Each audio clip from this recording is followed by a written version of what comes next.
All right, today's lesson 5, day 2, where we have a greatest common factor before we have to factor the actual quadratic. So if we're looking at number 1, we see we've got 4, 24, and 32. Well, there is a greatest common factor between those numbers. And how we can find that is by listing the factors of each of them. So for 4, I've got 1 and 4, 2 and 2. 24, I've got 1 and 24, 2 and 12, 3 and 8, 4 and 6. And then for 32, I've got 1 and 32, 2 and 16, and then 4 and 8. So we're looking and seeing, okay, well, what do they have in common? Their common are 1 and 2, and then 4. So again, we want to pick the biggest number out of those, and that's 4. So I'm going to start by putting a 4 on the outside, and then I'm going to divide each of those numbers by 4, so then I can factor the quadratic on the inside. So 4 divided by 4 gets us 1, leaving me with x squared.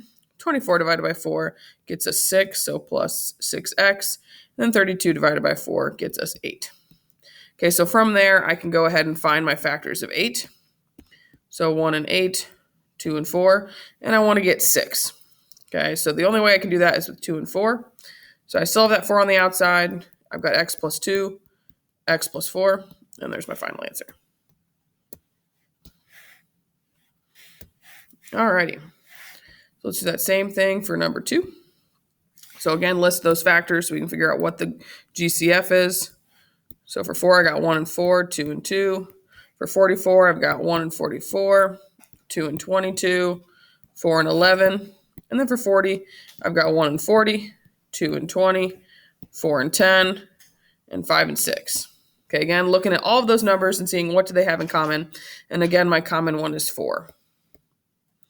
So 4, 4, 4, meaning I'm putting a 4 on the outside. Okay, so now we divide. So 4 divided by 4 gets us the x squared left over. Negative 44 divided by 4 gets me negative 11. And then 40 divided by 4 gets me 10. Okay, so now I can go ahead and find factors of 10. So 1 and 10, 2 and 5. My goal is to get negative 11. And the only way I can do that is with 1 and 10, where they're both negative. So leave that 4 out front. X minus 1, x minus 10. Final answer. So tying in the GCF and the factoring that we did from the day before. All right, so let's keep going. Let's look at number 3. So for 3, again, list those factors. So 6 is 1 and 6, and then 2 and 3. 66 is 1 and 66, 2 and 33, 3 and 22, 6 and 11. And then 144 is 144 and 1. I've got 3 and 48. Kind of jumping around here. 2 and 72. I've got 4 and 36. I've got 8 and 18. 6 and 24. 9 and 16. And then 12 and 12. Okay, but again, my common factor that they have here is 6. So now we can divide. I'm going to write this one on the side. So 6, and then left over, I would have x squared, or you can put m squared. You can switch it to x2. I have that problem when I do it too. So plus 11x, and then plus 24. So now we're going to find factors of 24.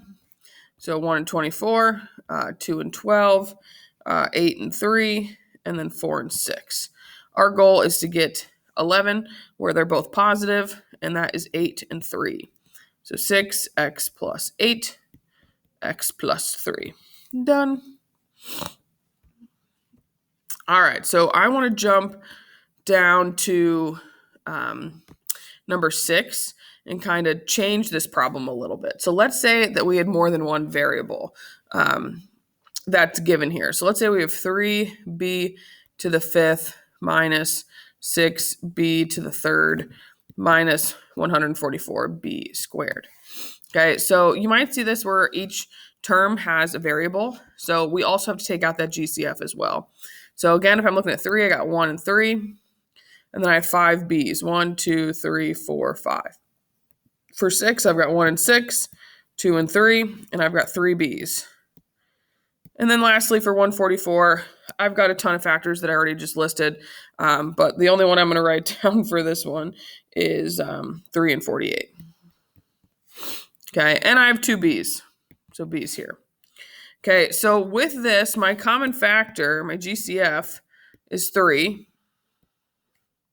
But notice each term has at least two b's. So when I'm writing this for my GCF on the outside, I'm going to have 3b squared. And then I'm going to divide to figure out what's left over.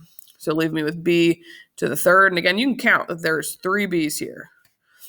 Okay, so let's actually change this to be b to the fourth. That way it'll make more sense for us to factor. So now it'll be 2. And then let's see, for here we'd have plus 2b and then minus 48. Okay, then from there you can go ahead and do your factors of 48 to factor. Okay, so if you've got common variables, write them out, see what they have in common, and then factor it out.